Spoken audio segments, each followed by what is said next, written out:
ശരിക്കും ഒരു ദേവന്റെ പ്രകൃതത്തിലുള്ള ആ കോസ്റ്റ്യൂമും ഇതൊക്കെ ആയിട്ടാണ് ഞാൻ ലാലേട്ടനെ ആദ്യമായിട്ട് ആ ലൊക്കേഷനിൽ വെച്ച് കാണുന്നത്. മോളുടെ ഫ്രണ്ട് പറഞ്ഞു, നിന്റെ അച്ഛന്റെ വീഡിയോ കണ്ടായിരുന്നു കേട്ടോ. അപ്പൊ ഇനി ഇതേപോലെ ട്രോളുകളിലും ചെന്ന് പെടല്ലേ എന്നൊക്കെ അവര് പറയുന്നുണ്ട്. പക്ഷെ ട്രോളിൽ പെട്ടാലല്ലേ ഇന്നത്തെ കാലത്ത് ജീവിക്കാൻ പറ്റുന്നു. അപ്പൊ അദ്ദേഹത്തിനോട് ഞാൻ പറയുന്നുണ്ട്, ഇങ്ങനെ വീശിയാ മതി, ഞാൻ വീണോളാം എന്ന് പറയുന്നുണ്ട്. പക്ഷെ അദ്ദേഹവും ആ ക്യാരക്ടറിന്റെ ഇതിൽ നിൽക്കുകയാണ്. ജോഷി സാറിന്റെ റെഡി ആക്ഷൻ എന്നൊക്കെ പറഞ്ഞു കേൾക്കുമ്പോൾ അദ്ദേഹവും എടുത്തങ്ങ് എറിഞ്ഞു. എൻ്റെ ബാലൻസ് തെറ്റി, ഞാൻ നേരെ കമന്നടിച്ച് ഇത് മുട്ടിടിച്ച് വീണ് അത് ഓക്കെ ആയില്ല. അങ്ങനെ ഒരു 6-7 പ്രാവശ്യം അങ്ങനെ വീണിട്ടുണ്ട്. ഈ സംഭവത്തിൽ ലാലേട്ടനെ തള്ളിക്കഴിഞ്ഞപ്പോൾ ഉണ്ടല്ലോ, അന്നത്തെ ഫ്രണ്ടിൽ ആടാ ലാലേട്ടനെ തള്ളുന്നു ആടാ, ഞാനും ഫാമിലി ഇരുന്നിട്ട് പേടിക്കുക. എനിക്കിറങ്ങി ഓടാനും പറ്റില്ല. ഇന്നിപ്പോൾ സീരിയലിൽ അഭിനയിച്ചാലും കോമഡി താരങ്ങൾക്കാണെങ്കിലും ശരി, ഫീമെയിൽ ആർട്ടിസ്റ്റുകൾക്കാണെങ്കിലും ഒക്കെ ഒരുപാട് സിനിമയിൽ ചാൻസ് കിട്ടും. പക്ഷെ അന്ന് അങ്ങനെയല്ല. സീരിയലിൽ കണ്ടു എന്ന് അറിഞ്ഞു കഴിഞ്ഞാൽ പിന്നെ സിനിമയിൽ വിളിക്കില്ല. അപ്പോൾ ആ ഒരു ഡിസിഷൻ ഞാൻ എടുത്തു. കാരണം ഇനിയിപ്പോൾ സിനിമയിൽ ചാൻസ് പറഞ്ഞാൽ എനിക്ക് എൻ്റെ ഫാമിലിയാണ് വലുത്. അതിപ്പോൾ കൊടുത്തത് കൊണ്ട് എന്താണ് ഒരു കുറവ്? എല്ലാ മേഖലയിലും നല്ലതും ചീത്തയും ഉണ്ടാവാറുണ്ട്. അപ്പോൾ അതിൽ ടെലിവിഷൻ മേഖലയിലും നല്ലതുമുണ്ട് ചീത്തയുണ്ടെന്ന് വിശ്വസിക്കുന്ന ഒരാളാണ് ഞാൻ. അപ്പോൾ ആ നല്ലതിനെ കണ്ടുപിടിച്ച് കൊടുക്കാനുള്ളൊരു മാനസിക പക്വത അവരും കൂടി കാണിക്കണമായിരുന്നു എന്നുള്ള വിനീതമായൊരു അപേക്ഷ മാത്രമേ എനിക്കുള്ളൂ. ഹാർവിയോറ, the exclusive collection of adenium plants. ഇനി നിങ്ങളുടെ വീടിന്റെ അകത്തളങ്ങളിൽ ഹാർവിയോറ അഡീനിയം പ്ലാന്റ്സ് പുഷ്പിച്ചു നിൽക്കും. വെബ്സൈറ്റ് വഴി ഓർഡർ ചെയ്ത് കഴിഞ്ഞാൽ ഇന്ത്യയിൽ എവിടെയും ഫ്രഷ് ആയി ഞങ്ങൾ അഡീനിയം പ്ലാന്റ് നിങ്ങളുടെ വീട്ടിൽ എത്തിച്ചു തരും. കൂടുതൽ വിവരങ്ങൾക്കായി ഹാർവിയോറ വെബ്സൈറ്റ് സന്ദർശിക്കുക.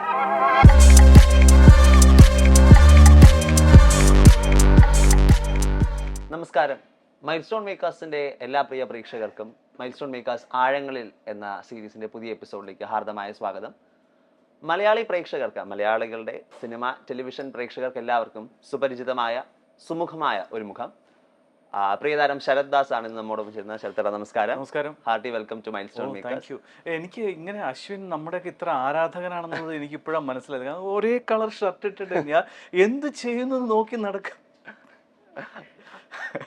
ഞാൻ വളരെ കോയിൻസിഡന്റൽ ആയിട്ടാണ് ഇങ്ങനെ ഒരു സംഭവം വരുന്നത്. ഞങ്ങൾ രണ്ടുപേരും ഒരേ ഷർട്ടിലേക്ക് വരുന്നു. മേ ബി അതാണ് ആ ഒരു ജോയ്ഫുൾ മൈൻഡിൽ നമുക്ക് ഇന്റർവ്യൂ സ്റ്റാർട്ട് ചെയ്യാം. അതെ, ഇപ്പം ചേട്ടൻ പറഞ്ഞ പോലെ ഇപ്പം ചേട്ടന്റെ ഈ ഒരു ഞാൻ കുഞ്ചാനപ്പോ തൊട്ട് കാണുന്ന ഒരു വളരെ ഫെമിലിയർ ആയ ഒരു ഫേസ് ആണ്. അതായത് ഇപ്പൊ ടെലിവിഷനിലാണെങ്കിലും സിനിമകളിലാണെങ്കിലും ഒക്കെ ഉണ്ട്.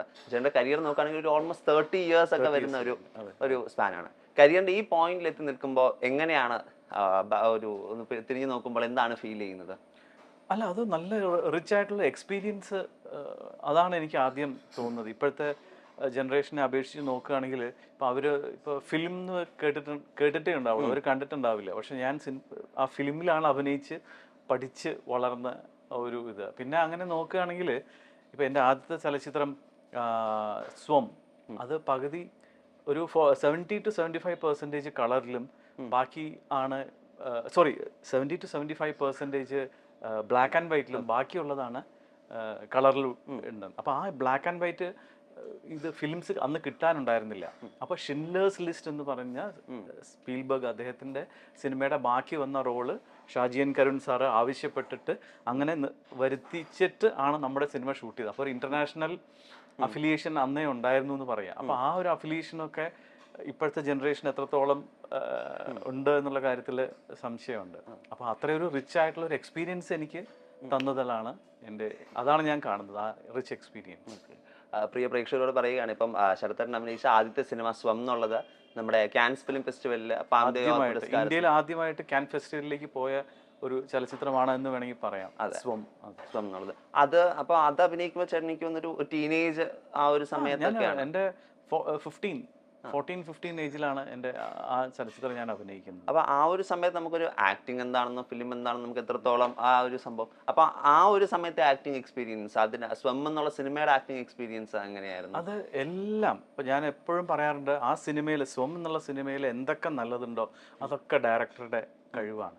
അതിലെന്തെങ്കിലും പോരായ്മ ഉണ്ടെങ്കിൽ അതൊക്കെ എൻ്റെ പോരായ്മയാണ്, അങ്ങനെ ഞാൻ പറയാറുള്ളൂ. കാരണം ഇപ്പോൾ നേരത്തെ അശ്വിൻ ചോദിച്ച പോലെ എനിക്കൊന്നും അറിയില്ലായിരുന്നു, സിനിമ എന്താണെന്നോ അഭിനയം എന്താണെന്നോ ഒന്നും അറിയില്ല. പക്ഷേ നമുക്ക് അച്ഛൻ കഥകളി പാട്ടുകാരനായിരുന്നു.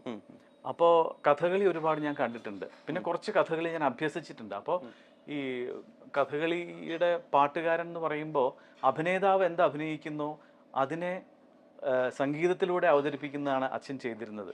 അപ്പോൾ വേദിയിൽ നടൻ കരയുകയാണെങ്കിൽ കരഞ്ഞുകൊണ്ടായിരിക്കാം ആ പദം പാടുന്നത്. ദേഷ്യപ്പെട്ടാണ് അദ്ദേഹം അഭിനയിക്കേണ്ടതെങ്കിൽ ദേഷ്യപ്പെടുന്ന മാതൃകയിലായിരിക്കണം അച്ഛൻ അത് പാടേണ്ടത്. അപ്പോൾ അത് കുട്ടിക്കാലം മുതൽക്ക് തന്നെ ഞാൻ കണ്ടിട്ടുള്ളത് കൊണ്ടായിരിക്കാം എനിക്ക് ഈ ഇമോഷൻസിനെ കുറിച്ച് പറയാതെ തന്നെ കുറച്ച് അറിയാമായിരുന്നു. അപ്പോൾ ആദ്യത്തെ സിനിമയിൽ എത്തുമ്പോൾ തന്നെ ഷാജി സാറ് ആദ്യത്തെ ഒരു 3-4 ദിവസം എനിക്ക് ഇത് കാണാനായിട്ട്, എന്നെ ഒന്ന് ഫ്രീ ആക്കാൻ വേണ്ടി കാണാനായിട്ട് തന്നു. അതിനുശേഷമുള്ള 2 ദിവസം ദൂരെയുള്ള ഷോട്ട്സ് ആണ് കൂടുതൽ സാർ എടുത്തത്. അത് ഇന്നാണ് എനിക്കത് മനസ്സിലാവുന്നത്. അപ്പോൾ അത് കാരണം എൻ്റെ ഫേസിൻ്റെ എക്സ്പ്രഷൻസോ അല്ലെങ്കിൽ പേടിയോ ഒന്നും ആ ക്യാരക്ടറിനെ ബാധിച്ചിട്ടില്ല.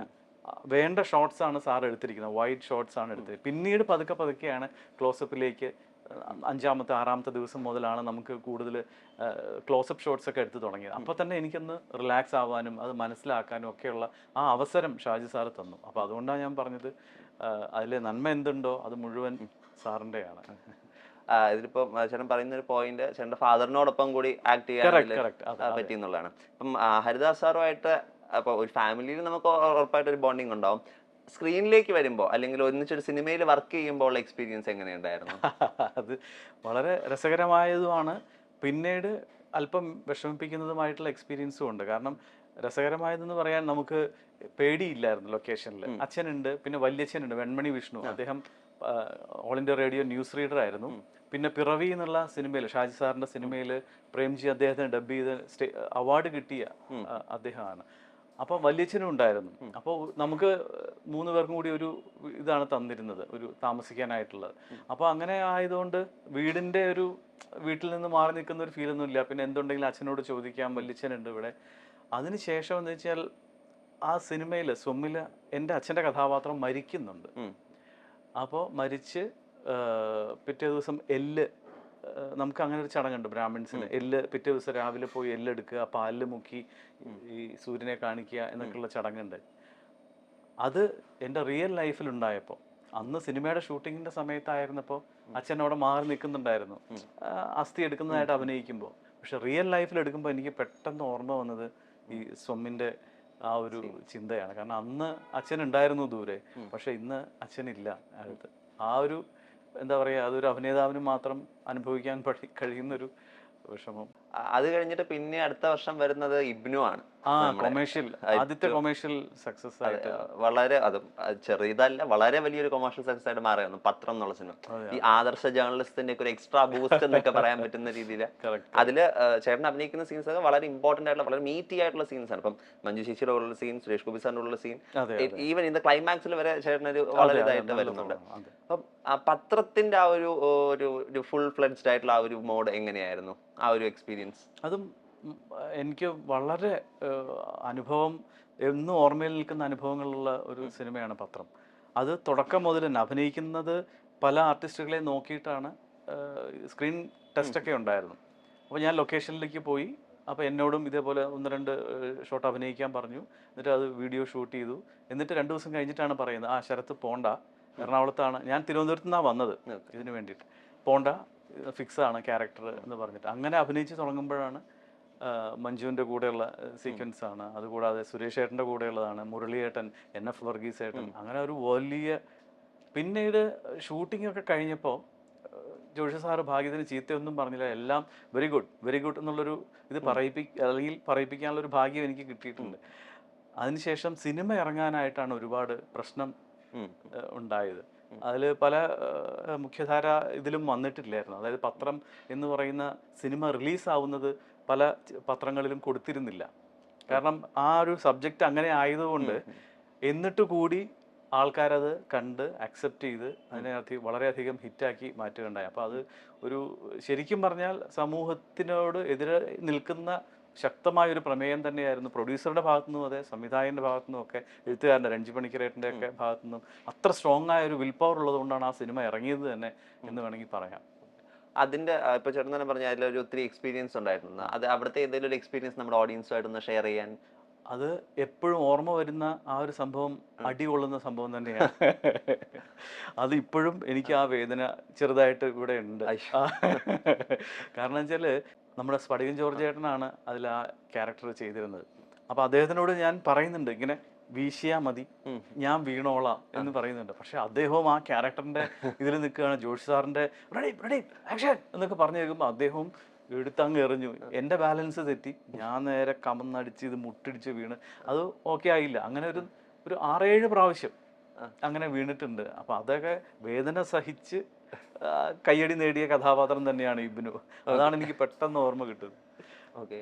അപ്പം പത്രം കഴിഞ്ഞിട്ട് പിന്നെ അടുത്ത വർഷം ഇറങ്ങുന്ന സിനിമ നമ്മളിപ്പോ സംസാരിക്കുന്ന ടൈമിൽ വളരെയധികം റെലവെന്റ് ആയിട്ടുള്ള സിനിമയാണ് ഇപ്പൊ ദേവദൂതൻ എന്ന് പറയുന്നത്. രഘുനാഥ് പലേരി സാർ, സിബി മലയിൽ സാർ, ലാലേട്ടൻ, അതില് കോക്കേഴ്സിന്റെ പ്രൊഡക്ഷൻ, സിയാദ് കോക്കർ സാറിന്റെ. അന്ന് നമുക്ക് ഇറങ്ങുമ്പോഴത്തേക്ക് ഉറപ്പായിട്ട് നമുക്കറിയാം 24 വർഷങ്ങൾക്ക് ശേഷം ആ സിനിമ പിന്നെയും വരാൻ പോവാണ്, ഓഡിയൻസിലേക്ക് അത് പിന്നെയും വരുന്നു, ആ ഒരു സംഭവം അല്ല. അന്നത്തെ ഒരു കാൽക്കുലേഷൻ എന്തായിരുന്നു, ഈ സിനിമ എത്രത്തോളം പ്രേക്ഷകർ അംഗീകരിക്കും എന്നുള്ള? സൂപ്പർ ഹിറ്റ് ആയിട്ടാണ് പോവുകയെന്ന് ഞാൻ വിചാരിച്ചത്, സത്യം പറയാം. കാരണം ലാലേട്ടന്റെ ഡെഡിക്കേഷൻ അതാണ്. ഞാൻ ആദ്യം ലൊക്കേഷനിൽ എത്തുമ്പോൾ കാണുന്നത് ഇങ്ങനെ മെലിഞ്ഞു നിൽക്കുന്ന ലാലേട്ടനെയാണ്. നമ്മൾ നരസിംഹത്തിലോ അല്ലെങ്കിൽ അതിനു മുമ്പുള്ള സിനിമകളിലൊക്കെ ഇങ്ങനെ, അതല്ലാതെ ശരിക്കും ഒരു ദേവന്റെ പ്രകൃതത്തിലുള്ള ആ കോസ്റ്റ്യൂമും ഇതൊക്കെ ആയിട്ടാണ് ഞാൻ ലാലേട്ടനെ ആദ്യമായിട്ട് ആ ലൊക്കേഷനിൽ വെച്ച് കാണുന്നത്. എന്തൊരു മാറ്റമാണ്, എത്ര എഫേർട്ട് എടുത്തിട്ടുണ്ടാവും ലാലേട്ടൻ ഇതിനു വേണ്ടി. അപ്പോൾ ഞാൻ അതിനെക്കുറിച്ച് അന്വേഷിച്ചപ്പോഴാണ് പറഞ്ഞു, ഏകദേശം 1 മാസത്തോളം അദ്ദേഹം അതിനു വേണ്ടി തടി കുറയ്ക്കാനായിട്ടുള്ള പരിശ്രമത്തിൽ തന്നെയായിരുന്നു. കാരണം 2 രീതിയിലുള്ള ക്യാരക്ടറാണല്ലോ വരുന്നത്. വിശാൽ കൃഷ്ണമൂർത്തിയുടെ ഒരു ഫ്ലാഷ് ബാക്ക് ഉണ്ട്, പ്രസന്റിലുള്ള ആ രൂപം.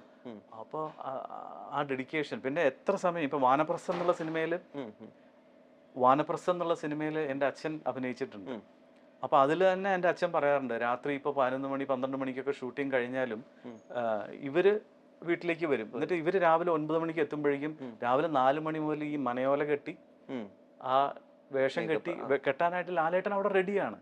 അപ്പോൾ അത്രയും ആ സിനിമ എന്ന് പറയുന്ന കലയോടുള്ള അഭിനിവേശം ഞാൻ ശരിക്കും നേരിട്ട് കണ്ട് അനുഭവിക്കാൻ പറ്റിയ നാളുകളാണ് ദേവദൂതന്റെ നാളുകൾ. പക്ഷെ നമ്മളോടൊക്കെ വേണമെങ്കിൽ അദ്ദേഹത്തിന് ജാട കാണിച്ചിരിക്കാം, അങ്ങനെയൊന്നുമില്ല. തമാശകൾ പറഞ്ഞ്, കാരണം നമുക്ക് പരിഭ്രമം ഉണ്ടെന്ന് അദ്ദേഹത്തിന് അറിയാം. അതൊക്കെ മാറ്റാനായിട്ട് അദ്ദേഹം കൂടെ ഇരുത്തി നമുക്ക് പറയേണ്ട കാര്യങ്ങളൊക്കെ പറഞ്ഞു തന്ന്. അപ്പം അതൊക്കെ എന്താ പറയുക, അതൊരു ഭാഗ്യമാണ്, എല്ലാം ഭാഗ്യം എന്ന് വേണമെങ്കിൽ പറയാം. അപ്പോൾ അതാണ് ശരിക്കും ദേവദൂതനിൽ അഭിനയിക്കുമ്പോൾ ഇതൊരു സൂപ്പർ ഹിറ്റായിട്ട് മാറുമല്ലോ എന്നുള്ളൊരു ചിന്തയായിരുന്നു. അത് ഇല്ലാതെ വന്നപ്പോൾ അന്നത്തെ കാലത്ത് സത്യം പറഞ്ഞ വിഷമം തോന്നി. അതേപോലെ തന്നെ തോന്നിയൊരു സിനിമയാണ് മധുര നൊമ്പരക്കാറ്റും, കമൽ സാറിന്റെ. അതും അത്ര എഫേർട്ട് എടുത്തിട്ട് 12 വലിയ പ്രൊപ്പല്ലർ വെച്ചിട്ടും കാറ്റുണ്ടാക്കി എടുത്തതും ഒരു സ്കൂള് ഫുൾ സെറ്റ് ഇട്ടതും ഇതൊക്കെയായിരുന്നു നമ്മുടെ. അതൊക്കെ നല്ല സിനിമകൾ ഇങ്ങനെ പരാജയപ്പെടുന്നത് കാണുമ്പോൾ നമുക്ക് ചിലപ്പോൾ പ്രേക്ഷകരോട് അല്പം പരിഭവം തോന്നിയാൽ നമുക്ക് കുറ്റം പറയാൻ പറ്റില്ലല്ലോ. ഇപ്പൊ നമ്മുടെ ദേവദൂതനിലൊരു പർട്ടിക്കുലർ സീൻ ഉണ്ട്. അതായത് സാറും ലാൽ സാറും നമ്മുടെ വേറൊരു ഫീമെയിൽ ആക്ടറോടെ സ്റ്റേജിൽ ഇങ്ങനെ അഭിനയിച്ചുകൊണ്ടിരിക്കുകയാണ്. അപ്പം ആക്ടിങ്ങിന്റെ ഒരു ഇതിലേക്ക് എത്തുമ്പോഴത്തേക്കും ലാൽ സാർ കയ്യിൽ കിസ് ചെയ്യുന്നു. അപ്പോഴത്തേക്കും ചേട്ടൻ അവിടെ ചാടിക്കയറി വരാം. ആ ഒരു സീനിന്റെ ഷൂട്ടിങ്ങിനെ പറ്റിയിട്ടൊന്ന് പറയാൻ പറ്റുമോ? അല്ല, അത് ലാലേട്ടന്റെ നമുക്ക് ഓരോ സീനും നമ്മൾ കണ്ടിങ്ങനെ അത്ഭുതപ്പെട്ടിരിക്കുക എന്നുള്ളതേ ഉള്ളൂ. അദ്ദേഹത്തിന്റെ ഇപ്പൊ 2 പേജിലുള്ള ഡയലോഗൊക്കെ ആണെങ്കിലും അദ്ദേഹം നേരിട്ട് ആ വേദിയിലേക്ക് കയറി വന്നിട്ട് ആ ഫസ്റ്റ് ഇതുണ്ടല്ലോ, ഇത് എൻ്റെ കോളേജാണ്, ഞാൻ അറിയാത്തതായിട്ട് ഇവിടെ ഒന്നും, അങ്ങനത്തെ ഡയലോഗ് ഉണ്ടല്ലോ. അപ്പൊ ഇത് പറയുമ്പോൾ ഞാൻ വിചാരിച്ചു ഇതിപ്പോ എല്ലാവർക്കും പറയാലോ. പക്ഷെ സിനിമ വന്നു കഴിയുമ്പോഴാണ് അദ്ദേഹത്തിന്റെ ആ ക്യാമറയിൽ വെച്ചിട്ട് ആ ക്യാമറയുടെ അനുസരിച്ചുള്ള നോട്ടം, ആ കണ്ണ് പോലും ക്യാമറയുടെ ആ ഒരു എന്താ പറയാ ഒരു ഓക്വേർഡ്നെസ് നമുക്കത് തോന്നില്ല. അപ്പോഴാണ് ആ ഗ്രേറ്റ്നെസ് നമുക്ക് മനസ്സിലാവുന്നത്. അയ്യോ ഇതായിരുന്നല്ലേ, ഇങ്ങനെ ആയിരുന്നല്ലേ നമ്മൾ അഭിനയിക്കേണ്ടത് എന്നൊക്കെ കണ്ടുപഠിക്കാൻ പറ്റിയൊരു ഇതാണ്.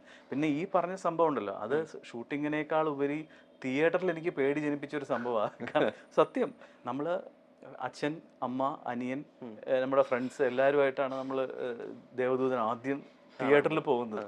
എന്നിട്ട് ഇരുന്നു നമ്മളെ കണ്ടുപോകും, എല്ലാവർക്കും ഇഷ്ടമായി, അയ്യോ ഞാനുണ്ട് എന്നൊക്കെ പറഞ്ഞു. ഈ സംഭവത്തിൽ ലാലേട്ടനെ തള്ളിക്കഴിഞ്ഞപ്പോൾ ഉണ്ടല്ലോ, അന്നത്തെ ഫ്രണ്ടിൽ ആടാ ലാലേട്ടനെ തള്ളുന്നു ആടാ, ഞാനും ഫാമിലി ഇരുന്നിട്ട് പേടിക്കുക. എനിക്കിറങ്ങി ഓടാനും പറ്റില്ല, അന്ന് കാറും ബൈക്കും ഒന്നും ഇല്ല. അപ്പോൾ നമുക്ക് ഓട്ടോറിക്ഷ പിടിച്ചിട്ട് വേണം പോകാൻ. വെളിയിൽ ഇറങ്ങി കഴിഞ്ഞാൽ അടി കിട്ടുമോ ഇല്ലയോ ഒന്നും അറിയില്ല. അപ്പോൾ അതായിരുന്നു തിയേറ്ററിൽ ഉണ്ടായിരുന്ന ഒരു അനുഭവം പറയായിരുന്നു ഞാൻ. അപ്പൊ അങ്ങനെ ഒരുപാട് രസകരമായിട്ടുള്ള ഓർമ്മകളുണ്ട്. പിന്നെ പൂവേ പൂവേ എന്നുള്ള പാട്ട്, ആ പാട്ട് സീനില് 4-5 ദിവസമായിട്ടാണ് ആ പാട്ട് എടുക്കുന്നത്. അപ്പൊ അതിൽ ഒരു ദിവസം ഞാൻ നേരത്തെ ഷൂട്ടിംഗ് കഴിഞ്ഞപ്പോൾ അവിടെ ഊട്ടിയിൽ നല്ല ദോശ കിട്ടുന്ന ഒരു സ്ഥലമുണ്ടെന്ന് പറഞ്ഞിട്ട് ഞാൻ പോയി 4-5 ദോശ കഴിച്ചു. അതിൽ മസാല ദോശ കുറച്ച് കൂടുതൽ കഴിച്ചു. അപ്പോൾ ഗ്യാസ് കയറിയിട്ട് പിറ്റേ ദിവസം നല്ല തണുപ്പുമാണല്ലോ, പിറ്റേ ദിവസം രാവിലെ ആയി കഴിഞ്ഞപ്പോൾ എനിക്ക് നടുവിലങ്ങി. അപ്പോൾ ഞാൻ സിബി സാറിനോട് പറഞ്ഞു, സാർ ഇന്ന് എനിക്ക് ഡാൻസ് പറ്റുമെന്ന് തോന്നുന്നില്ല, ഇന്ന് ഒരു ദിവസത്തേക്ക് ഒഴിവാക്കണം എന്ന് പറഞ്ഞു. അപ്പോൾ അങ്ങനെ ഒഴിവാക്കിയിട്ടാണ് ഇപ്പോൾ ലാലേട്ടനും കുട്ടികളൊക്കെ ഓടി വരുന്ന ഷോട്ടിൽ അവിടെ ഞാൻ വേണ്ടതാണ്, പക്ഷെ അവിടെ ഞാനില്ല, ഈ തീറ്റ കാരണം പോയതാണ്. അപ്പം ഈ സിനിമകളെല്ലാം ചെയ്തുകൊണ്ടിരിക്കുമ്പോഴും പാരലായിട്ട് സീരിയൽസിലും, അതായത് പാരലൽ അല്ല. കാരണം എന്ന് വെച്ചാൽ നിങ്ങൾ ആ സിനിമയുടെ ഹിസ്റ്ററി ഒന്ന് നോക്കുകയാണെങ്കിൽ ഇപ്പം ഞാൻ വന്ന സമയത്ത് ഇവരൊക്കെ സൂപ്പർ സ്ട്രോങ് ആയിട്ട് നിൽക്കുന്ന സമയമാണ്. ഇന്നത്തെ പോലെ ചാനൽസ് ഇല്ല. അപ്പോൾ ഒരു 2 പടത്തിൽ അഭിനയിച്ചാലോ 3 പടത്തിൽ അഭിനയിച്ചാലോ ഇന്ന് സൂപ്പർ സ്റ്റാർസ് ആണ്. അങ്ങനെ ആയിരിക്കാം ചാനലുകളിൽ നമുക്ക് വന്നിരുന്ന് പോകുന്നതാണ്. പക്ഷെ അന്നൊന്നും നമുക്ക് അങ്ങനെ ബാക്കപ്പ് ചെയ്യാനായിട്ടൊരു ഓൺലൈൻ മാധ്യമങ്ങളോ അല്ലെങ്കിൽ ഈ പ്രൈവറ്റ് ചാനൽസോ അങ്ങനെയൊന്നും ഉണ്ടായിരുന്നില്ല. അപ്പം ഞാൻ എന്ത് ചെയ്തു, സിനിമയിൽ നിന്ന് കഴിഞ്ഞാൽ വർഷത്തിൽ 2 പടമോ 3 പടമൊക്കെ എനിക്ക് അത് പോരാ. ഒരു വ്യക്തിയെ സംബന്ധിച്ചിടത്തോളം പ്രത്യേകിച്ച് ഞാൻ ടീനേജ് കഴിഞ്ഞിട്ട് സ്വന്തം കാലിൽ നിൽക്കേണ്ട ഒരു സമയം കൂടിയാണ്. അപ്പോൾ ഏത് വേണം, ഒന്നുകിൽ പ്രൊഫഷണലായിട്ട് പോവാം അല്ലെങ്കിൽ കലാപരമായിട്ട് പോവാം. എനിക്കാണെങ്കിൽ കലാപരമായിട്ട് മതി. കാരണം പ്രൊഫഷണൽ ഞാൻ ചാർട്ടേഡ് അക്കൗണ്ടൻസി ഫേമിൽ ട്രെയിനി ആയിട്ട് പോയിട്ടുണ്ടായിരുന്നു. അതുകൂടാതെ കമ്പനി സെക്രട്ടറിഷിപ്പിന് വേണ്ടി പഠിക്കാൻ റെഡി ആയിട്ട് നമ്മൾ ആ ടെക്സ്റ്റ് ബുക്സ് ഒക്കെ കാണുമ്പോൾ ഞാൻ ദൈവമേ ഇത് പഠിച്ച് ഞാൻ എങ്ങനെ പാസ്സായി വീട് നോക്കും എന്നുള്ളൊരു ടെൻഷനിലായിരുന്നു. പക്ഷേ ഭാഗ്യത്തിനാണ് ആ സമയത്ത് സീരിയലിൻ്റെ ഒരു ബൂമിങ് പീരീഡ് ആയിരുന്നു. അപ്പോൾ ഫസ്റ്റ് മെഗാ സീരിയൽ ഞാൻ 2000 ചെയ്യുന്നത്. ആദ്യത്തെ ടെലിവിഷൻ പ്രോഗ്രാം ഞാൻ ശ്രീകുമാരൻ തമ്പി സാറിൻ്റെ ആണ് ചെയ്തത്, ദൂരദർശന് വേണ്ടി. പക്ഷേ അതല്ലാതെ ഈ ഒരു മെഗാ സീരിയൽ വരുന്നത് 98, 97 ആ കാലഘട്ടങ്ങളിലാണ്. അപ്പോൾ അതിൽ ഞാൻ പറഞ്ഞു, ഒന്നുകിൽ സിനിമ എന്ന് പറഞ്ഞ മാധ്യമത്തെ ഇഷ്ടമാണെങ്കിൽ സീരിയൽ ചെയ്തു കഴിഞ്ഞാൽ സിനിമയിലേക്കുള്ള വിളി വരില്ല. അപ്പം അങ്ങനെ ഒരു ഡിസിഷൻ മേക്കിംഗ് ഒരു സമയമായിരുന്നു. ഇന്നത് കുറച്ചും കൂടി മാറിയിട്ടുണ്ട്. ഇന്നിപ്പോൾ സീരിയലിൽ അഭിനയിച്ചാലും കോമഡി താരങ്ങൾക്കാണെങ്കിലും ശരി, ഫീമെയിൽ ആർട്ടിസ്റ്റുകൾക്കാണെങ്കിലും ഒക്കെ ഒരുപാട് സിനിമയിൽ ചാൻസ് കിട്ടും. പക്ഷെ അന്ന് അങ്ങനെയല്ല. സീരിയലിൽ കണ്ടു എന്ന് അറിഞ്ഞു കഴിഞ്ഞാൽ പിന്നെ സിനിമയിൽ വിളിക്കില്ല. അപ്പോൾ ആ ഒരു ഡിസിഷൻ ഞാൻ എടുത്തു. കാരണം ഇനിയിപ്പോൾ സിനിമയിൽ ചാൻസ് പറഞ്ഞാൽ എനിക്ക് എൻ്റെ ഫാമിലിയാണ് വലുത്, എനിക്ക് സ്വന്തമായിട്ടൊരു വീട് വെക്കണം, എനിക്കൊരു കാറ് വാങ്ങിക്കണം. അപ്പോൾ അങ്ങനെയൊക്കെയുള്ള ആഗ്രഹങ്ങൾ ഒരു ചെറുപ്പക്കാരനുണ്ടാവുമല്ലോ. അപ്പോൾ അത് ഞാൻ ഡിസൈഡ് ചെയ്തു, ഞാൻ സീരിയലിൽ നായകനായിട്ട് പോകും. ഇപ്പം സിനിമയിൽ എനിക്ക് നായകനായിട്ട് കിട്ടിയില്ലെങ്കിലും ഇപ്പം പറഞ്ഞ പോലെ തന്നെ 30 വർഷമായി ഇപ്പോഴും സീരിയലിൽ പ്രധാന വേഷങ്ങൾ തന്നെയാണ് ഞാൻ ചെയ്തുകൊണ്ടിരിക്കുന്നത്. അപ്പം അതൊരു അനുഗ്രഹമല്ലേ. അപ്പം അന്ന് സിനിമകൾ കുറഞ്ഞ കാരണമാണ് തീർച്ചയായിട്ടും ഞാൻ സീരിയലിലേക്ക് ചാടിയത്, ടെലിവിഷൻ ഇൻഡസ്ട്രിയിലേക്ക്, ബിസിനസ്സിലേക്ക് ഞാൻ കടന്നത്. അത് അനുഗ്രഹമായിട്ട് തന്നെയാണ് ഞാൻ കാണുന്നത്. പക്ഷേ ടെലിവിഷനിലേക്ക് വരുമ്പോൾ പോലും സിനിമയുള്ള പൂർണ്ണമായൊരു ബന്ധം ഉപേക്ഷിച്ചിട്ടില്ല. പക്ഷേ എന്നാലും ഇപ്പം നമ്മൾ ഉദ്ദേശിക്കുന്ന ഒരു എന്താ പറയുക, ഒരു നായകത്വമോ അല്ലെങ്കിൽ സിനിമയിൽ ഒരു നായകനായിട്ട് വലസാനൊന്നും എനിക്ക് പറ്റിയിട്ടില്ല. പക്ഷെ ഇനി നല്ല ക്യാരക്ടേഴ്സ് കിട്ടുമെന്ന് വിചാരിക്കുന്നു. കാരണം ഇന്ന് സീരിയലിൻ്റെയും അല്ലെങ്കിൽ സിനിമയുടെയും തമ്മിലുള്ള സീരീസ് ആണല്ലോ ഇപ്പോൾ അടുത്തത്. അപ്പോൾ അത് ഒരുപാട് ഗുണം ചെയ്യും എന്ന് ഞാൻ വിശ്വസിക്കുന്നു. ഇതിൻ്റെ ഇടയിൽ വേറൊരു സംഭവം കൂടെ നടക്കുന്നുണ്ട്. ഒരു വോയിസ് ആർട്ടിസ്റ്റ്, ഡബിങ് ആർട്ടിസ്റ്റ് ആയിട്ടൊക്കെ വരുന്നുണ്ട് നമ്മൾ സിനിമയിലൊക്കെ. സിദ്ധാർത്ഥ് ഭരതന് വേണ്ടിയിട്ട് നമ്മൾ ചെയ്തൊരു ക്യാരക്ടറിന് വേണ്ടിയിട്ട് ശബ്ദം കൊടുക്കുന്ന പോലെയല്ലോ മറ്റൊരാൾ ചെയ്യുന്ന അദ്ദേഹത്തിന്റെ ഇൻറ്റോണേഷൻ കാര്യങ്ങളൊക്കെ നമ്മളാണെന്ന് തോന്നുന്നുണ്ട് ചേട്ടൻ ആദ്യം ഡബിങ് മറ്റൊരാൾക്ക് വേണ്ടി ഡബ് ചെയ്ത്. അതിന്റെ ഒരു എക്സ്പീരിയൻസ് എങ്ങനെയാണ്? അത് വളരെ അവിചാരിതമായിട്ടാണ് കേട്ടോ. കാരണം ഇപ്പം മധുര നൊമ്പരക്കാറ്റിൽ ഞാൻ കമൽ സാറിന്റെ കൂടെ വർക്ക് ചെയ്തിട്ടുണ്ടായിരുന്നു. അപ്പോൾ അതുകൊണ്ടായിരിക്കാം സാറ് വിളിച്ചത്. ഇങ്ങനെ പുതിയ 2 കുട്ടികളാണ്, ഒന്ന് മറ്റേ രാഘവൻ സാറിൻ്റെ മകനും അതുകൂടാതെ തന്നെ സിദ്ധാർത്ഥനും. അപ്പോൾ അതിൽ സിദ്ധാർത്ഥന് ഡബ് ചെയ്യാൻ പറ്റുമോ ശരത്തിനെന്ന് ചോദിച്ചു. ഞാൻ പറഞ്ഞു ഓക്കെയാണ് സാർ, സാറിന് ഓക്കെ തോന്നുകയാണെങ്കിൽ ഞാൻ ശ്രമിച്ചു നോക്കാം. അപ്പോൾ എൻ്റെ എക്സ്പീരിയൻസും കൂടി ആ ക്യാരക്ടറിന് കൊടുക്കാൻ സാധിക്കുമല്ലോ. ഡബിങ് തീർച്ചയായിട്ടും ഒരു കലയാണ് കേട്ടോ. അത് ആരല്ല എന്ന് പറഞ്ഞാലും ശരി, വേറൊരു ആർട്ടിസ്റ്റിന് വേണ്ടിയിട്ട് ഡബ് ചെയ്ത് ആ ആർട്ടിസ്റ്റിൻ്റെ അഭിനയിച്ചതിനേക്കാൾ കൂടുതൽ ഒരു ഡബിങ് ആർട്ടിസ്റ്റ് കൊടുക്കുന്നുണ്ട്. അപ്പോൾ അങ്ങനെ കൊടുക്കാൻ എനിക്ക് സാധിച്ചു. അത് കമൽ സാറിനും ഇഷ്ടമായി. അങ്ങനെയാണ് നമ്മൾ എന്നുള്ള സിനിമയിൽ ആദ്യമായിട്ട് ഡബ് ചെയ്യുന്നത്. പിന്നെയാണ് തുടരെ കുറേ അന്യഭാഷാ നായകന്മാർക്ക് മലയാളത്തിലെ പല ഭാഷ ആദ്യമായിട്ട് ഡബ് ചെയ്യാൻ പറ്റാത്തവർക്കൊക്കെ ഞാൻ ഡബ് ചെയ്തിട്ടുണ്ട്. അച്ചുവിൻ്റെ അമ്മയിൽ, അങ്ങനെയൊക്കെ റോബിൻ ഹുഡിലുണ്ടായിരുന്നു ഞാൻ. അപ്പം അങ്ങനെ ഏകദേശം ഒരു 100ഓളം ചിത്രങ്ങളിൽ ഞാൻ അന്യ നായകന്മാർക്ക് വേണ്ടി ഡബ് ചെയ്തിട്ടുണ്ട്. അപ്പം അതൊരു നല്ല ജേർണി ആയിരുന്നു അത്. അച്ചുവിന്റെ അമ്മ നമ്മൾ പ്രത്യേകിച്ച് ഇപ്പോഴും എടുത്ത് പറയേണ്ട ഒരു കാര്യം, ഇപ്പൊ നമുക്ക് നരയൻ എന്നുള്ള നടനെ അറിയാം, അദ്ദേഹത്തിന്റെ ശബ്ദം അറിയാം. പക്ഷെ ഇപ്പോൾ അച്ചുവിന്റെ അമ്മ കണ്ടാലും നമുക്ക് യാതൊരു ഒരു പ്രശ്നം അങ്ങനെ തോന്നില്ല, കാരണം സൗണ്ട് വളരെ ആപ്റ്റ് ആയിട്ട്. വളരെ ആപ്റ്റ് ആയിരുന്നു അത്. അച്ചുവിന്റെ അമ്മേന്റെ ഒരു എക്സ്പീരിയൻസ് എങ്ങനെയായിരുന്നു? അത് ഒരു 2-3 ദിവസം എടുത്തിട്ടാണ് അത് നമുക്ക് വർക്ക് ചെയ്യേണ്ടി വന്നിട്ടുണ്ട് ഈ ജോന് വേണ്ടിയിട്ട്. കാരണം അതിൽ അത്രയും നല്ല ഡയലോഗ്സ് ആണ്. നരയനാണെങ്കിലും നല്ല അടിപൊളി സ്പീഡിലാണ് പറഞ്ഞ് വച്ചിരിക്കുന്നത്. അപ്പോൾ എനിക്ക് ആ സ്പീഡ് പിടിക്കാൻ കുറച്ച് സമയം എടുക്കും. ആ സ്പീഡിൽ തന്നെ ആ ഇമോഷൻസ് കൊണ്ടുവരണമല്ലോ. അപ്പോൾ അത് കൊണ്ടുവരാനായിട്ട് 2-3 ദിവസം എടുത്തിട്ടാണ് ഞാനത് ചെയ്തിരിക്കുന്നത്. പക്ഷേ ഐ എം വെരി ഹാപ്പി. കാരണം വെച്ചാൽ ആ ക്യാരക്ടറിനോട് 100% എനിക്ക് എന്താ പറയുക നീതി പുലർത്താൻ സാധിച്ചു എന്നുള്ളത് ആൾക്കാർ ഇപ്പോഴും പറയുമ്പോൾ നമുക്കത് ഒരു സ്റ്റേറ്റ് അവാർഡ് കൂടി സ്റ്റേറ്റ് അവാർഡും കിട്ടി അതിന്. അതൊരു ഇതിന് ഇപ്പൊ നേരത്തെ പറഞ്ഞ അന്യഭാഷാ ചിത്രങ്ങൾക്ക് വേണ്ടി ഇപ്പം ഒരു സ്കൂളിന്റെ ഒരു കോളേജിന്റെ എന്ത് ഫെയർവെൽ പ്രോഗ്രാം ആണെങ്കിലും ഉറപ്പായിട്ടും ഉണ്ടാവുന്ന ഒരു പാട്ടാണ് മനസ്സിന് മറയില്ല, ഹാപ്പി ഡേയ്സിലെ പാട്ട്. അപ്പൊ ഹാപ്പി ഡേയ്സിൽ ഇപ്പൊ നമുക്ക് ആ സിനിമ ഒരു തെലുങ്ക് സിനിമ, അന്യഭാഷ സിനിമയാണെന്നൊരു ഫീലേ തോന്നാത്ത രീതിയിലാണ് അതിന്റെ ഡബിങ് വരുന്നത്. ഇപ്പൊ അതർ ലാംഗ്വേജ് ഫിലിംസിന്റെ ഡബിങ് വരുമ്പോഴത്തേക്കും അത് ഇതിൽ നിന്ന് കംപ്ലീറ്റ്ലി കുറച്ചുകൂടെ ഡിഫറെന്റ് ആണല്ലോ. തീർച്ചയായിട്ടും. അതെങ്ങനെയായിട്ട് അതില് മറ്റേതില് നമുക്ക് ഡയലോഗ് എങ്കിലും ഉണ്ട്, ലിപ്പ് എങ്കിലും ഉണ്ട്. ഇതിൽ ലിപ്പില്ല, താളം മാത്രമേ ഉള്ളൂ. അപ്പൊ നമ്മൾ എന്ന് പറയുന്ന സമയത്ത് ആ മലയാള ഡയലോഗുകൾ തീർന്നിരിക്കണം. അപ്പൊ ഈ മലയാളത്തിന് വേണ്ടെന്ന് വെച്ചാൽ കുറച്ചും കൂടി നീണ്ട ലെറ്റേഴ്സ് അല്ലെങ്കിൽ വാക്കുകളാണ് മറ്റേതിൽ നിന്ന് കമ്പയർ ചെയ്യുമ്പോൾ. അപ്പോൾ അവർ പറയുന്നതിനേക്കാളും കൂടുതൽ സ്പീഡിൽ നമുക്ക് പറഞ്ഞൊപ്പിച്ചാലേ ഈ സ്റ്റാർട്ടിൽ നിന്ന് എൻഡ് മുതൽ നമുക്ക് കറക്റ്റ് പ്ലേസ് ചെയ്യാൻ പറ്റത്തുള്ളൂ. അപ്പോൾ അത് ചില ഇതൊക്കെ വരുമ്പോൾ ഞാൻ കണ്ണടച്ചിട്ട് ഞാൻ പറയും എനിക്ക് അതിൽ നോക്കിക്കഴിഞ്ഞാൽ കിട്ടത്തില്ല. കണ്ണടച്ചിട്ട് ആ ഡയലോഗ് സ്പീഡിൽ അങ്ങ് പറഞ്ഞിടും, എന്നിട്ട് കട്ട് ചെയ്ത് പ്ലേസ് ചെയ്യുമ്പോൾ അത് കറക്റ്റ് ആയിരിക്കും. അപ്പം അങ്ങനെയൊക്കെ കുറേ ഗിമ്മിങ്സും കുറേ കഷ്ടപ്പെട്ടിട്ട് തന്നെയാണ് അതിലും ഡബ് ചെയ്തിട്ടുള്ളത്. പക്ഷെ അത് ഇപ്പോൾ പറഞ്ഞ പോലെ 50 ഡേയ്സ് ഓടുക എന്ന് പറഞ്ഞാൽ നമ്മുടെ മലയാളം അല്ലാത്തൊരു ചലച്ചിത്രം ഡബ് ചെയ്തതിന് ശേഷവും 50 ദിവസം തിയേറ്ററിൽ ഓടുമ്പോൾ വളരെ നമുക്ക് ചരിതാർത്ഥ്യമുണ്ട്. ഒന്നും ഇല്ലാത്തൊരു കാലഘട്ടമാണല്ലോ അന്ന്. പിന്നെ നമുക്ക് മറ്റേ ഇദ്ദേഹത്തിൻ്റെ ജിസ്മോന്റെ ഡബിങ്, അങ്ങനെ പല രീതിയിലും അതൊക്കെ വെസറ്റൈലായിരുന്നു അതൊക്കെ. ഈ ഒരു 2008-10 ആ ഒരു സമയത്താണ് കൃഷ്ണനായിട്ട് ശ്രീകൃഷ്ണനായിട്ട് വരുന്നത് ഭാഗവതം ആ ഒരു സീരിയലില്. ആ ഒരു എക്സ്പീരിയൻസ്, അതായത് നമുക്കിപ്പം മറ്റൊരു തലത്തിലേക്ക് പോകുന്ന ഒരു ക്യാരക്ടറാണല്ലോ. കാരണം ഇപ്പം ഭഗവാൻ ശ്രീകൃഷ്ണനായിട്ട് വരുമ്പോഴത്തേക്കും അതിന്റെ ഒരു രീതി എങ്ങനെയായിരുന്നു ഷൂട്ടിങ് കാര്യങ്ങളൊക്കെ? അത് ഭഗവാൻ എന്നെ അനുഗ്രഹിച്ചു തന്നെയാണ് കേട്ടോ. കാരണം കുട്ടിക്കാലം മുതൽക്ക് തന്നെ നമ്മൾ ജനിച്ചു വളർന്ന ഒരു ഫാമിലിയിൽ ഭാഗവതം നന്നായിട്ട് വായിക്കുന്ന ഒരു ഫാമിലി ആയിരുന്നു. അപ്പോൾ ഞാനും കുട്ടിക്കാലത്ത് ഭാഗവത കഥകളും ശ്രീകൃഷ്ണൻ്റെ കഥകളും, എൻ്റെ അച്ഛൻ്റെ അമ്മ മുത്തശ്ശിയാണെങ്കിലും ഒരുപാട് കഥകൾ പറഞ്ഞു തരും. ശ്രീകൃഷ്ണനെ കുറിച്ച് കവിതകൾ എഴുതുന്ന ഫാമിലിയാണ്.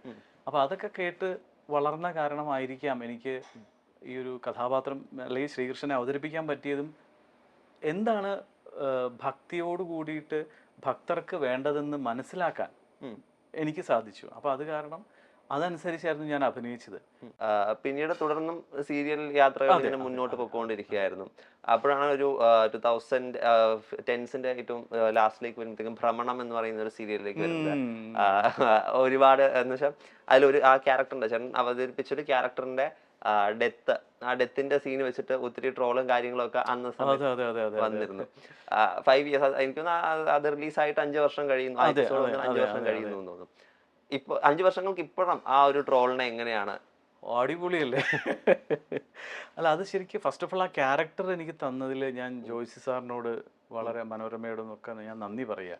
കാരണം വെച്ചാൽ അത് അത്രയും നല്ലൊരു ക്യാരക്ടറാണ്. കാരണം ഞാനത് ആ ക്യാരക്ടറിനെ കുറിച്ച് ജോയ്സി സാർ പറഞ്ഞപ്പോൾ അത് ഞാൻ പോർട്രേ ചെയ്യേണ്ട ക്യാരക്ടർ തന്നെയാണെന്ന് എനിക്ക് തോന്നിപ്പോയി. കാരണം ഇന്നത്തെ കാലത്ത് അത്തരം മനുഷ്യരെ, അത് ആണെന്നില്ല പെണ്ണെന്നില്ല, ഞാനത് പറയാം, ആ ഒരു റെപ്രസെൻറ്റേഷൻ ഇന്ന് സമൂഹത്തിൽ ഒരുപാടുണ്ട്. നമ്മുടെ ഫാമിലി ഉണ്ടെങ്കിൽ കൂടി അല്ലാതെ പുറമേക്ക് എല്ലാം നോക്കി നടക്കുന്ന മനുഷ്യർ ഈ ലോകത്തുണ്ടല്ലോ.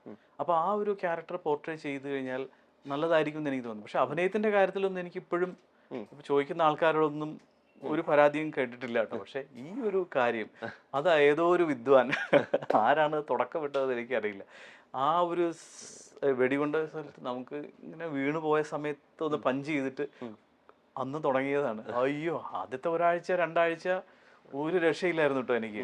ഇത് എങ്ങനെ നമുക്കിത് ഡീൽ ചെയ്യണമെന്ന് അറിയില്ലല്ലോ. ഇങ്ങനെ പ്രളയമായിരുന്നു എല്ലായിടത്തും. ഇപ്പൊ എനിക്ക് എൻ്റെ ഫ്രണ്ട്സൊക്കെ അയച്ചു തരും, എടാ ഇതെന്താടാ അപ്പൊ ഇത് അയക്കല്ലേ എന്നോട്. അത്രയും ഇതായിരുന്നു, ഫ്ലഡിങ് ആയിരുന്നു ശരിക്കും പറഞ്ഞാൽ.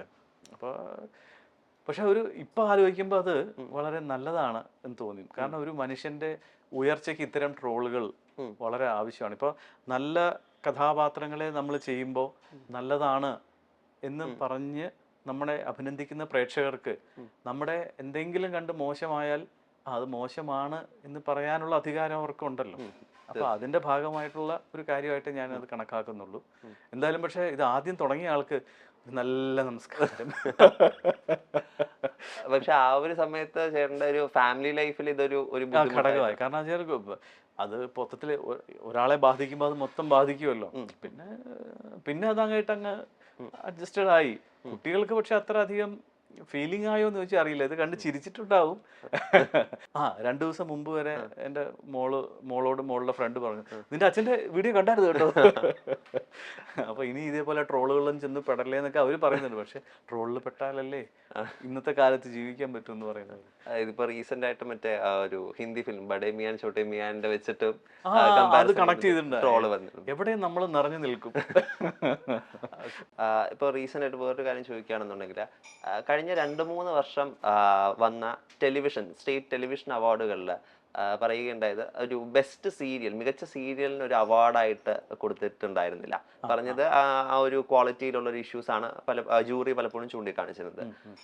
എന്തുകൊണ്ടാണ് അത്തരത്തിലൊരു സംഭവം ഉണ്ടാകുന്നതെന്നാണ് ചേട്ടൻ കരുതുന്നത്? ഇപ്പോൾ ഒരുപാട് ചാനൽസിൽ ഒരുപാട് സീരിയൽസുകൾ വരുന്നുണ്ട്. അപ്പോൾ അതിൻ്റെ ഒരു 80% ഇത് ബിസിനസ്സാണ്. കാരണം ഒരു കലാമേഖലയല്ല. ഇപ്പോൾ സിനിമയെ പോലെ ഒരു വഴിയാണോ സീരിയൽ എന്ന് ചോദിച്ചാൽ അല്ല എന്ന് ഞാൻ പറയും. കാരണം ഇതിൽ കൂടുതലും ബിസിനസ്സാണ്.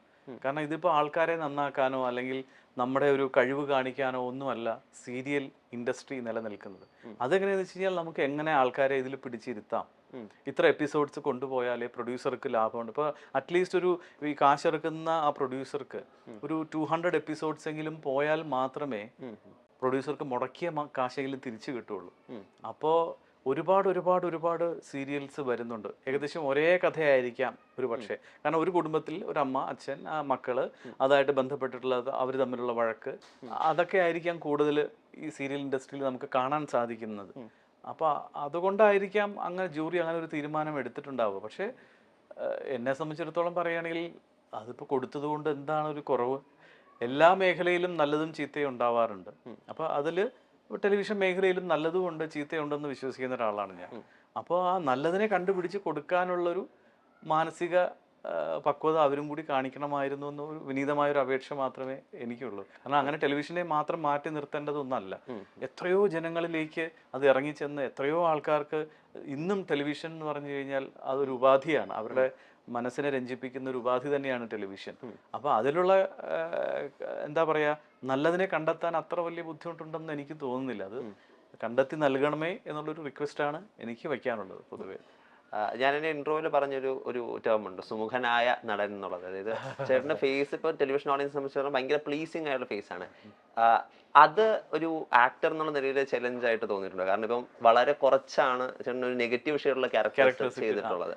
അതെപ്പോഴെങ്കിലും അങ്ങനെ തോന്നിയിട്ടുണ്ട്? അതൊന്നും മാറ്റാനായിട്ടാണ് ഞാൻ ഭ്രമണം ചെയ്യുന്നത്. അപ്പോൾ അതുകൊണ്ട് എനിക്ക് ആ ക്യാരക്ടർ ചെയ്യാൻ ഒരു ബുദ്ധിമുട്ടും ഇല്ല. അപ്പോൾ ഇപ്പം എൻ്റെ വീട്ടിലെ പലരും പറയാറുണ്ട്, ഇപ്പം നെഗറ്റീവ് ചെയ്യാൻ നിങ്ങൾക്കേ പറ്റുള്ളൂ എന്ന് പ്രത്യേകിച്ച് എൻ്റെ ഭാര്യ പറയാറുണ്ട്. കാരണം ചിരിച്ച മുഖമാണെങ്കിലും ദേഷ്യം വന്നു കഴിഞ്ഞാൽ നല്ല ദേഷ്യമാണ്, വാശി വന്നു കഴിഞ്ഞാൽ നല്ല വാശിയാണ്. അപ്പോൾ എല്ലാതരം വികാരങ്ങളും ഉള്ളൊരു വ്യക്തിയാണ്. അപ്പോൾ അത് എനിക്ക് ഫ്രെയിമിൽ അവതരിപ്പിക്കാനും ഒരു ബുദ്ധിമുട്ടും ഇല്ല. പിന്നെ ഞാൻ ടെലിവിഷനിലേക്ക് അധികം നെഗറ്റീവ് ചെയ്യാതിരിക്കുന്നതിൻ്റെ ഒരു റീസൺ ഇതാണ്. കാരണം എല്ലാവരും ഇഷ്ടപ്പെടുന്ന ഒരു കുറേ കഥാപാത്രങ്ങളാണ് ഞാൻ ചെയ്തുകൊണ്ടിരിക്കുന്നത്. അപ്പോൾ ഇനി അമ്മമാരുടെ ചീത്ത കേൾക്കാൻ എനിക്ക് വയ്യ. അതുകൊണ്ടാണ് ഞാൻ പിന്നെ ഇതിലേക്ക് നെഗറ്റീവ് ക്യാരക്ടർ അധികം ചെയ്യാതിരിക്കുന്നത്. പക്ഷേ സിനിമയിലാണെങ്കിൽ നമുക്ക് ഇഷ്ടം പോലെ നെഗറ്റീവ് ക്യാരക്ടർ ചെയ്യാൻ ഒരു മടിയില്ല. ഇത് കാണുന്ന ആരെങ്കിലും ഉണ്ടെങ്കിൽ ഒന്ന് വിളിക്കൂ, വിളിച്ച് എന്നെ ഒന്ന് പരീക്ഷിച്ച് നോക്കൂ എന്നല്ലേ പറയാനുള്ളത്. ഫൈനലായിട്ട് പോകുന്നതിന് മുമ്പ് നമുക്ക് ദൈവദൂതനിലേക്ക് തന്നെ തിരിച്ചു വരേണ്ടതായിട്ടുണ്ട്. 24 വർഷങ്ങൾക്ക് ശേഷം ആ ഒരു മാജിക്കലായ സിനിമ, ആർക്കോ ആരോടോ എന്തോ പറയാനുണ്ട് എന്ന് പറയുന്ന ഒരു വളരെ യുണീക്കായ ഒരു ലൈൻ കൂടി പറയുന്ന ഒരു സിനിമയാണ്. അത് വീണ്ടും പ്രേക്ഷകരിലേക്ക് വരികയാണ്. ആസ് ആൻ ആക്ടർ, ആ സിനിമയിൽ പങ്കാളിയായ ഒരു വ്യക്തി എന്നുള്ള നിലയിൽ ചേട്ടൻ എന്താണ് ഓഡിയൻസിനോട് പറയാനുള്ളത്? പ്ലീസ്, ഇത് വീണ്ടും നിങ്ങൾ എല്ലാവരും, ഇത് കാണുന്ന എല്ലാവരും, ഇത് ജൂലൈ 26 മുതൽ കേരളത്തിലെ തിയേറ്ററുകളിൽ അങ്ങോളം ഇങ്ങോളം ഉണ്ടാവും. ദയവായി പോയി കാണുക. അന്ന് കാണാൻ പറ്റാത്തവർ പോയി കാണുക. പുതിയ ജനറേഷനിലുള്ള കുട്ടികൾ പോയി കാണുക, കാണുക, കാണുക. അത് മാത്രമേ എനിക്ക് പറയാനുള്ളൂ. അന്ന് നമുക്ക് മിസ്സായ പല കാര്യങ്ങളുണ്ട്. അപ്പോൾ ഇത് എല്ലാം ദേവദൂതനെ ഒരിക്കൽ കൂടി നിങ്ങൾ മറക്കാതിരിക്കുക, പോയി കാണുക. Okay, thank you so much ചേട്ടാ, ഇത്രയും സമയം നമ്മോടൊപ്പം ചെലവഴിച്ചതിന് എല്ലാവിധ ഭാവങ്ങളും for all the future works. Thank you so much. Milestone മേക്കേഴ്സിലെ എല്ലാവർക്കും എൻ്റെ നന്ദി.